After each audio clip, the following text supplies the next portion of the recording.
जगन्नाथ कण्ठशोभितकौस्तभ पद्मनाभ वेदगर्भ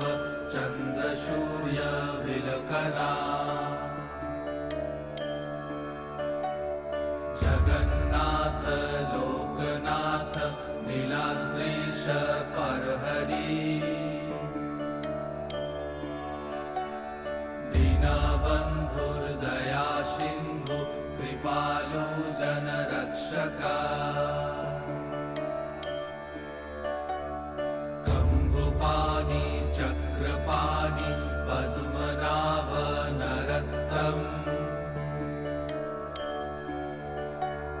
जगत्तं पालको व्यापी सर्वव्यापी सुरेश्वर